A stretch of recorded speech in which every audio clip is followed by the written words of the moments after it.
Eh ano kung nakikita tayo sa loob? Eh wala naman tayong tinatago, di katulad nila, sobrang kapal ng tinte para lang maitago ang maling pag-ibig. Oops, wag niyo idahilan na mainit dahil hindi niyo na magagamit sa kalokohan. Pag nakikita kayo sa loob, wala tayong ganon.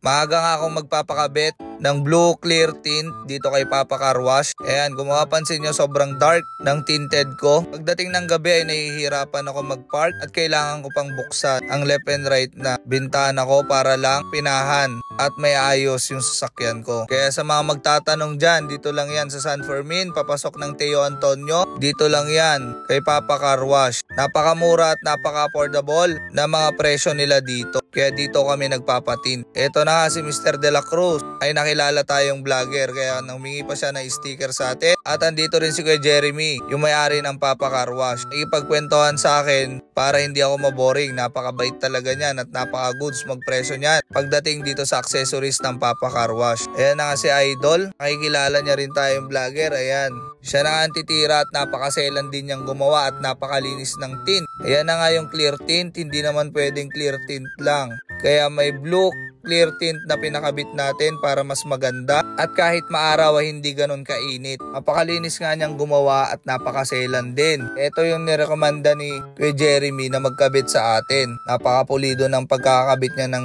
tint sa atin. Ito na nga yung blue clear tint.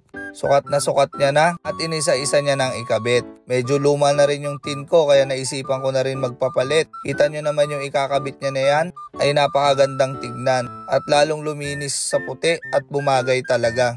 Blue clear tint kung tawagin nila. Usong-uso na nga ngayon yan. Basta itatago nyo na lang yung mga gamit nyo. Kaso hindi naman namin talaga iniiwan sa hindi pagkakatiwalaan itong mga sasakyan namin pag nagpark. Kaya okay na okay lang din. Laking tulong din paggabi na nagmamaneho. Lalong-lalo na yung mga side mirror ay kitang-kita mo na kahit hindi ka magbukas ng bintana. Sa parkingan ko kasi ay gustong-gusto ko nakapina yung sasakyan at diretsong-diretso yung pagpark ko. Kaya lagi kong binubuksan ang mga bintana. Ito na nga yung blue clear tint kung tawagin. Napakagandang tignan at lalong bumagay talaga. Medyo simplehan lang itong sasakyan natin pero medyo marami na rin kinakaing gastusan. Ito lang naman talaga ang bisyo ko ay magpaganda ng sasakyan. Ayan, napakaganda na nga at paunti-unti nang nakikita yung kabagayan niya sa tint na nilagay natin. Ito na nga at nililinisan na ni Idol. Napakaganda at napakapulidong gumawa.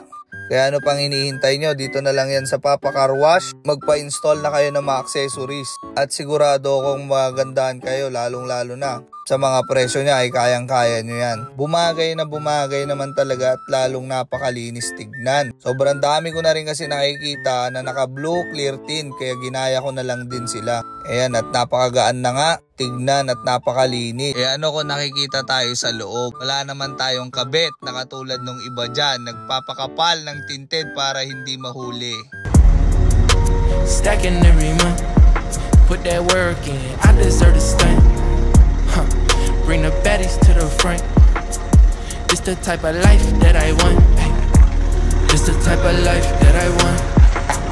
It's the type of life that I want, yeah.